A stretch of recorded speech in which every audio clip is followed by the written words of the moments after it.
सर्वेभ्यः नमो नमः। जय श्री राम।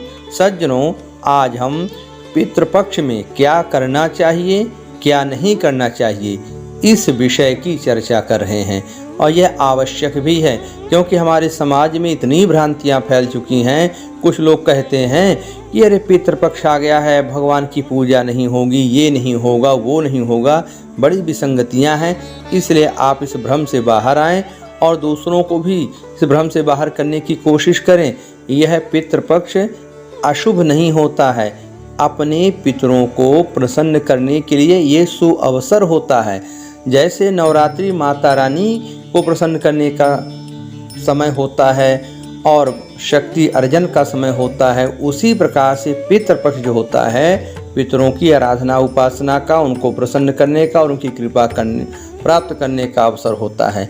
तो इसको अशुभ मान करके और इसमें देवी देवताओं की पूजा पाठ बंद करने की जो परंपरा बन गई है, ये ना करें, ये गलत है। इसमें जो काम होना चाहिए और नहीं होना चाहिए उसका भी शास्त्रीय सिद्धांत है। इसमें क्या नहीं होता उस पर आप ध्यान दीजिए। इसमें कोई भी नया कार्य नहीं होता है। आप पहले से कोई काम कर रहे हैं, व्रत कर रहे हैं, पूजन कर रहे हैं, पाठ जाप अनुष्ठान कर रहे हैं, वो उसी तरह से चलता रहेगा, उसमें कोई परिवर्तन नहीं होगा। आप घर में जो भी देवी देवता रखे गए हैं, मंदिर हैं, आप उसी प्रकार से उनकी पूजा करेंगे जैसे पहले से करते आ रहे हैं। इसमें हमें करना क्या नहीं चाहिए उस पर चर्चा करते हैं। तो हमें नई शुरुआत तो हमने बता ही दी, साथ में जैसे भूमि का खरीदना या भवन का खरीदना, वाहन का खरीदना या नए आभूषण, वस्त्र और बर्तन, ये खरीदारी वाले काम इसमें थोड़ा सा वर्जित करना चाहिए। क्योंकि इसमें जो कुछ खरीदा जाए तो दान के लिए, पितरों के निमित्त लिया जाए, वो ठीक है, लेकिन संग्रह के लिए ये उचित नहीं। क्योंकि उस समय हमें जो भी कार्य करना है वो पितरों के लिए करना है, पितरों को सौंपना है। अब हम बात करते हैं कि हम घर में जो पूजा कर रहे हैं, तो वो पूजा हमारी तो 365 दिन चल रही है। उसमें तो ये बात ही नहीं आ रही है कि पितरों के समय हमने शुरू किया है। और पितृपक्ष में जो भी हम दान पुण्य और अन्य देवताओं की पूजा करते हैं, उसका कुछ अंश हमारे पितरों को भी प्राप्त होता है। इससे वो पुष्ट, तृप्त, संतुष्ट, प्रसन्न होते हैं और उनका आशीर्वाद हमको मिलता है। इसलिए कोई भी पूजा पाठ नहीं बंद करना चाहिए। पूजा पाठ केवल अशौच में बंद होता है, चाहे वो मृत्यु वाला शौच हो और चाहे जन्म लेने वाला अशौच हो। उसके अतिरिक्त कभी भी पूजा नहीं बंद होती।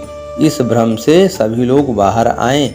और पितृपक्ष में आप पहले से जो कुछ लोग एकादशी कर रहे हैं, कुछ लोग गुरुवार, शनिवार, सोमवार का व्रत कर रहे हैं, तो उनका उसी प्रकार से पितृपक्ष में भी एकादशी, गुरुवार, सोमवार, शनिवार आएगा तो अपना व्रत करेंगे, पूजा पाठ करेंगे, उसमें कोई परिवर्तन नहीं होगा। और इसमें जो बालक मूल दोष में उत्पन्न होते हैं, 27 नक्षत्र भी बोला जाता है, वो 27 नक्षत्र 27 दिन में लौटता है, तो वो भी अगर पितृपक्ष में पड़ता है तो मूल दोष की शांति की पूजा भी पितृपक्ष में होती है। ये नहीं कि बस पितृपक्ष आ गया तो कुछ नहीं होगा। बस इसमें एक ही नियम का हमें ध्यान रखना चाहिए कि हमारे पितृ अगर अभी गया या बद्रीनारायण नहीं गए हैं, तो पहले हम उनके निमित्त मिट्टी का चौरी बना लें या काठ की चौकी में सफ़ेद कपड़ा बिछा के उसमें तिल सुपारी रख करके उनको आसन दे दें, उसी में उनका पूजन करें। तो पहले हम स्नान करके सबसे पहले पितरों का पूजन करेंगे। उसके बाद जो घर में देवी देवता हैं उनका पूजन करेंगे, सूर्य को अर्घ्य देंगे। कोई भी काम हमारा वर्जित नहीं होगा। और जिनके पितृ गया बद्रीनारायण जा चुके हैं, उनको आसन देने की आवश्यकता नहीं है। ना तो चौकी रखेंगे, ना आवाहन करेंगे, ना पिंडदान करेंगे। वो उनकी मृत्यु तिथि के दिन ब्राह्मणों को भोजन करा देंगे। अगर वो भी संभव नहीं है तो केवल ब्राह्मणों के निमित्त कच्चा सीधा निकाल करके दे सकते हैं। वो भी संभव नहीं है तो एक थाली में भोजन लगा करके गाय को खिला दें। इतनी भी व्यवस्था न हो केवल घास गाय को खिला दें। ये भी नहीं है तो हाथ जोड़ के पितरों से प्रार्थना कर लें, प्रणाम कर लें कि हे पितृदेवता हमें मुक्त करें, हम पर प्रसन्न हो, हमारे पास कोई साधन नहीं कि हम आपके श्राद्ध कर सके। इससे भी पितृ हमारे तृप्त हो जाते हैं, वचन से तृप्त होते हैं, श्रद्धा से तृप्त होते हैं, हमारे भाव से तृप्त हो जाते हैं। और अपने घर में पूजा पाठ, शंख ध्वनि, घंटी इत्यादि की ध्वनि को सुन करके उनके खुशी का ठिकाना नहीं रहता, उनका आनंद चरमोत्कर्ष हो जाता है, अति प्रसन्न होते हैं। इसलिए उसी प्रकार से शंख ध्वनि, घंटी की ध्वनि के साथ घर में पूजा पाठ करें और अपने पितरों का श्राद्ध तर्पण करें। और पीपल में जलदान चाहे पितृ हो या न हो वैसे भी देना चाहिए। अगर पितृपक्ष में देते हैं तो भूले बिसरे छूटे किसी तरह से जो हमारे पितृ हैं वो भी संतुष्ट हो जाते हैं और तृप्त होकर के अपने वंशजों को बहुत सुंदर आशीर्वाद देकर जाते हैं।